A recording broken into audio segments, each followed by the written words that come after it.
तब आप अध्यात्म विद्या को जान पाएंगे। अध्यात्म विद्या को जान गए तो ये स्वाभाविक सब आपके अधीन हो जाएंगे। ब्रह्मचारीवत स्थिता जो है वही निर्भय हो सकता है।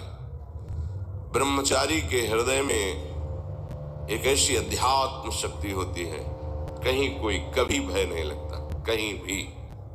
अगर कभी भय का भी अवसर आता है तो उसकी जांच करता है, कहां भय है, कौन सा भय है, क्या है, थोड़ी ही देर में समाप्त। क्योंकि जो निर्भय चरणारविंद का आश्रय लिए हुए है, महाबलशाली प्रभु श्री हरि की भुजाओं का आश्रय लिए हुए, उसे कहां भय लगेगा। अभयद भुज दंड मूल, जिनकी भुजाएं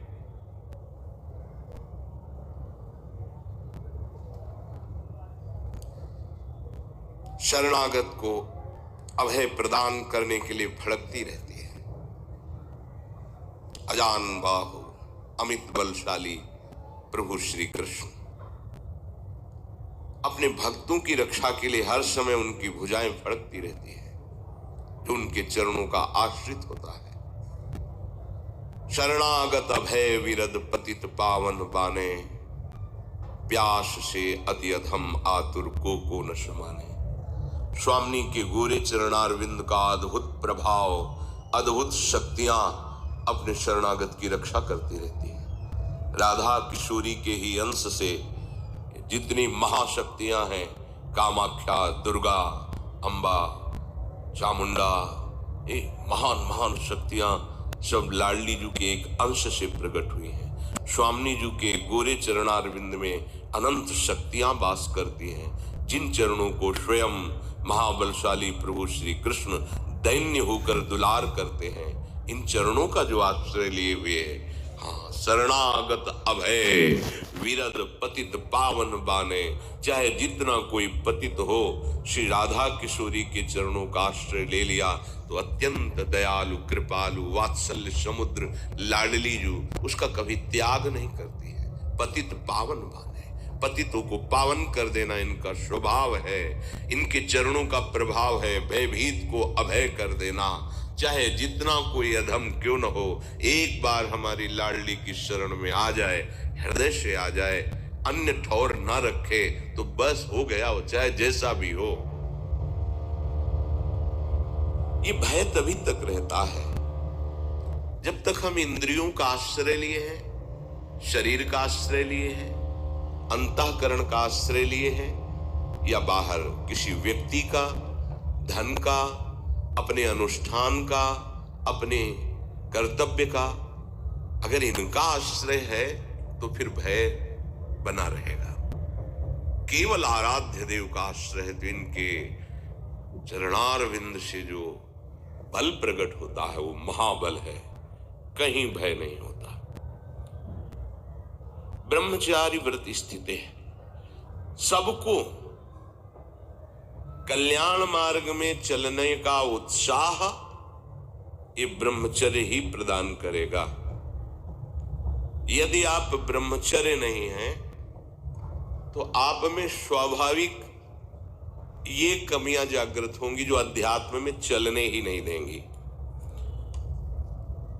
ब्रह्मचर्यहीन के लक्षण, जिन्होंने ब्रह्मचर्य का नाश किया है, अपने आप जांच लेना। उसके अंदर बार बार काम पीड़ा जागृत होगी, उसका विचार कामाशक्त होगा, पहला लक्षण। बस उसकी बार बार वृत्ति काम की आएगी, बार बार पीड़ा हृदय में काम भोग की प्रेरणा देगी। वो इतना असमर्थ होने लगता है कि आंख मिला के बात करने की भी हिम्मत नहीं रह जाती उसमें। हर समय उसके अंदर एक हीनता सी छा जाती है। वो बहुत चालाकी से अपने को छुपाना चाहता है, झूठ बोलता है, थोड़ी ऐंठन भी दिखाना चाहता है कि मैं कुछ हूं, पर अंदर से खोखला हो जाता है। ये दुर्गुण उसके अंदर जागृत होते हैं जो ब्रह्मचर्य का नाश करता है। उसके चेहरे में प्रसन्नता कभी झलक ही नहीं सकती, दुखी व उदास, जो ब्रह्मचर्य का नाश करता है। देखने से इस बदसूरत नजर आने लगेगा, चाहे जितना गोरा हो, चाहे जितना ऊपर से चिकनाहट लगाए हो, लेकिन उसके कपोल और नेत्र बदसूरत होंगे। चिकनाहट से मतलब नहीं है, एक आकर्षण होता है भागवती का, वो उसमें नहीं होगा। स्वभाव बड़ा ही रुक्ष होगा, कड़ुआ होगा, बहुत ही हल्के स्वभाव का आदमी होगा। विश्वसनीय तो हो ही नहीं सकता, कामी पुरुष विश्वसनीय नहीं होता, वो कभी भी बदल सकता है, उसमें क्षमता नहीं है एक बात पर टिके रहने की। वो कसम खाए तो भी बहुत शीघ्र अपनी कसम तोड़ देगा। स्वभाव में कभी उसकी प्रसन्नता नहीं होगी, स्वभाव उसका चिड़चिड़ा बन जाएगा। रूखा होने के कारण नाक में गुस्सा रखी रहेगी, जरा सी बात में वो बहुत क्रोधित हो जाना, अपनी खोपड़ी फोड़ने लगना, दूसरों की फोड़ने लगना, अपने थप्पड़ मारने, मतलब एक जैसे कोई विक्षिप्त आदमी, पागल आदमी, ऐसी उसकी चेष्टा होने, चीख चीख के बोलना, माथा पटकने लगना, ये लक्षण है ब्रह्मचर्य का नाश करने वाले के। वो जीता तो है पर मुर्दे की तरह निस्तेज, उसमें उत्साह, उसमें शूरवीरता, ये सब क्षीण होने लगती है। शूरवीरता काम क्रोध आदि को सहन करना है। उसके कपोल में हल्के हल्के से सांवले दाग प्रकट होने लगते हैं, एक झुर्री सी पड़ने लगती है। ये वीरनाश का लक्षण है। आंखें धस जाती हैं और उसकी हड्डियां कमजोर होने लगती हैं, बाल पकने लगते हैं, झड़ने लगते हैं। वीर भगवान के द्वारा दी हुई वो शक्ति है जिससे भगवत प्राप्ति में बहुत सहयोग होता है। ये जानबूझकर ऐसी क्रिया करते हैं जिससे वीरपात हो। रोग न रहते हुए भी इनको बहुत सी पीड़ाएं स्वाभाविक प्रारंभ हो जाती हैं।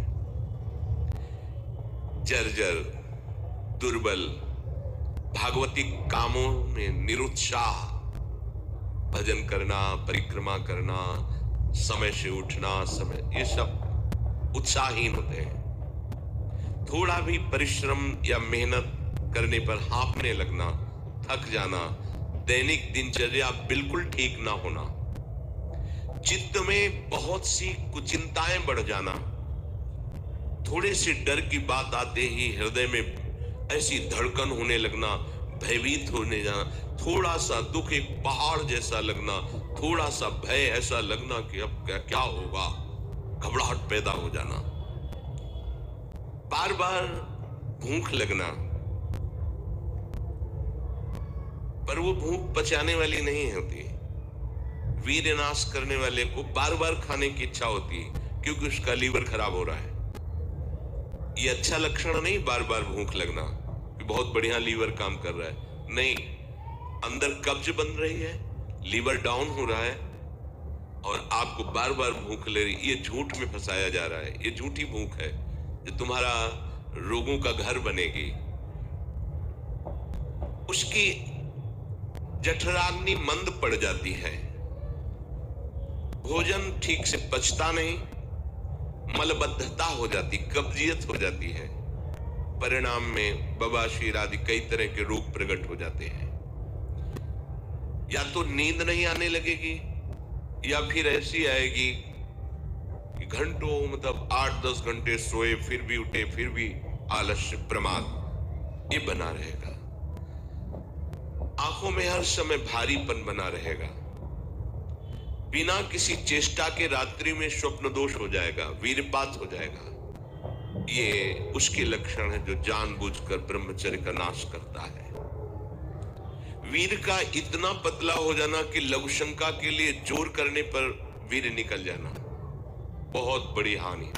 नए नए बच्चों में जब उनसे प्रश्न करते हैं कि आपके दर्शन से ऐसा महसूस होता है आप कोई गलत चेष्टा करते हैं, तो वो कहते हैं अब नहीं करता, लेकिन पहले जब आपसे मिला नहीं था तब होती थी। लेकिन लक्षण तो अब भी प्रकट हो रहे हैं। तो स्वाभाविक वीर्यपात हो जाता है, स्वप्न दोष में भी और लघु शंका में भी। इसका कारण है आपने बहुत ही गलत आचरण किए हैं। ये जो हस्त मैथुन आदि क्रियाएं हैं, इनके द्वारा पूरा का पूरा आपका जीवन नष्ट हो जाता है। इसे खिलवाड़ मत समझो। चाहे गृहस्थी में भी जाना हो तो खिलवाड़ मत करो। आप गृहस्थी लायक नहीं रह जाएंगे। आप जो गृहस्थ धर्म में संतानोत्पत्ति क्रिया है, आप उसके लायक नहीं रह जाएंगे। आप में योग्यता नहीं रह जाएगी। इसलिए सावधान। परमार्थ में चलना है तो अत्यंत आवश्यकता ही है ब्रह्मचर्य की, पर गृहस्थ में चलने के लिए भी ब्रह्मचर्य की आवश्यकता है। जहां वो पेशाब करने के लिए जोर लगाते हैं तो वीर्य स्खलित होने लगता है थोड़ी थोड़ी मात्रा में। ये हस्त मैथुन करने वालों का प्रधान चिन्ह है। इसका परिणाम यहां तक हो सकता है कि पुरुषत्व का नाश होकर नपुंसकता आ सकती है। हाथ पैरों के जोड़ पर बिना किसी कारण के दर्द होना, कमर में, गांठ में, जहां संधियां हैं, अस्थियों का जोड़ है, वहां दर्द होने लगना। सर में जरा भी विचार करने पर दर्द पैदा हो जाना। किसी विषय पर विचार कर या मंत्र में ध्यान कर तो सर में दर्द होने लगना। हाथ पैरों में शिथिलता आने लगना। दिमाग में एक सनसनी पैदा हो जाना। कानों से शाय शाय शब्द सुनाई देने लगना। नाटक, उपन्यास और गंदी बातें, अश्लील चित्र देखने में बड़ी रुचि हो जाना। सावधान होकर श्रवण करें। भगवत मार्ग के उपासक हैं।